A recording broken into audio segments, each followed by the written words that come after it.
Joining us now is former Labor Senator and Sky News contributor Stephen Conroy. Stephen Conroy, it is great to see you again. It's been a little while. Anthony Albanese has been on a taxpayer-funded tour of the UK where he met with British PM Keir Starmer and seemed to have taken aim at Reform UK leader Nigel Farage. Anthony Albanese said that he doesn't want to see the rise of populist organisations such as Reform UK. Now, just this week, it's been revealed in an Ipsos poll that Keir Starmer is the most unpopular Prime Minister in British history, and the man who is soaring in the polls, of course, is Reform UK leader Nigel Farage. Now, Farage has blasted Anthony Albanese as totally out of touch.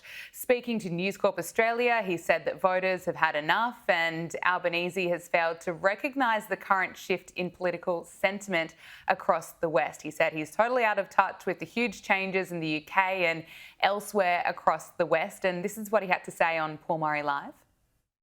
No, I'm afraid the Australian PM not only didn't reach out, but he made it clear that he doesn't want to meet me. He thinks my politics are unacceptable. Made it very, very clear that he wanted nothing to do with me, which, when you think about it, long term is pretty stupid. Stephen Conroy, do you agree? Was it a stupid move? Look, I would agree with almost nothing that Nigel Farage has to say on any issue. The British election is 4 years away. Anthony Albanese is entitled to meet or not meet individuals. I don't think he met the Conservative leader either. I mean, the fact that Nigel Farage has a very pumped up opinion of himself when he barely holds any seats in the British Parliament is a matter for Nigel Farage.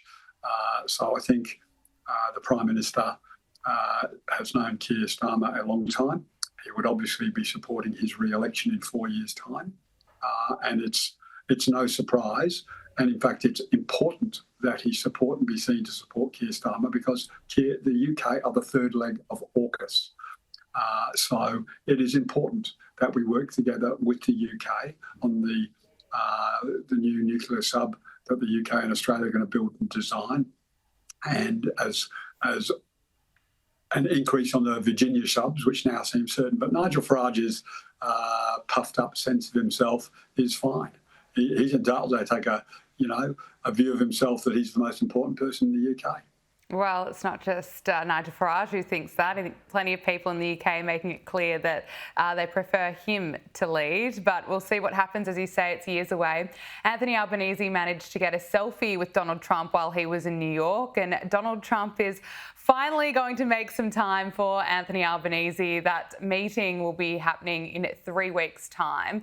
There are still concerns, though, that this relationship between Australia and the US is pretty tense right now, and it doesn't really help. Well, I suppose there's a lot of commentary that it doesn't really help that we have Kevin Rudd as the ambassador to the US, someone who has called Donald Trump a village idiot in the past. And of course, America is supposed to be our most important ally.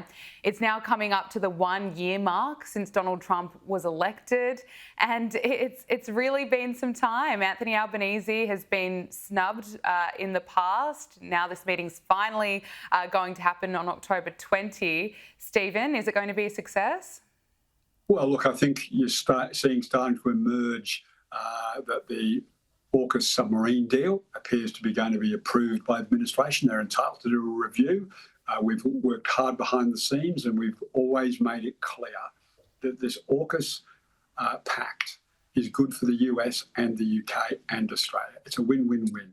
So for those who wanted it to fall over, wanted Trump to axe it, they're going to be disappointed. But the Prime Minister and Richard Marles, the Deputy Prime Minister, Defence Minister, have always been very confident that they would be able to make clear and explain the benefits. We are putting billions of dollars into helping the Americans fix their supply chain issues on Virginia subs. They've fallen behind their own target. That's why there's been concern. Not that Australia's receiving and buying their subs. It's been that the Americans have fallen behind their manufacturing process, and Australia is contributing billions to get their supply chain up to speed. And on the question of how long it's taken to meet Donald Trump, I mean, this idea that somehow Australia's out there, Robinson Crusoe, that, the relationship's in danger. Donald Trump has gone to effectively try and destroy the Canadian government and,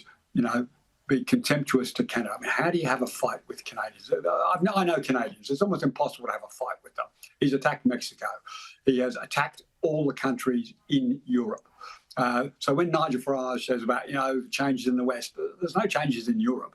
And Nigel Farage might think he's the most important person in the UK, but there's significant Western countries that are backing Australia's position and not being sycophants to Donald Trump. I mean, the Australian public, all the polling here, Gab, is that 70% of them really don't think Donald Trump's much of a leader.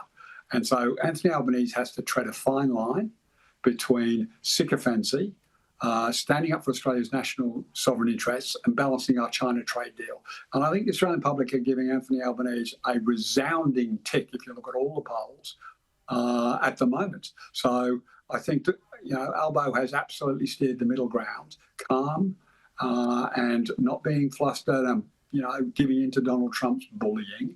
And I think the Australian people respect and admire Anthony Albanese for that.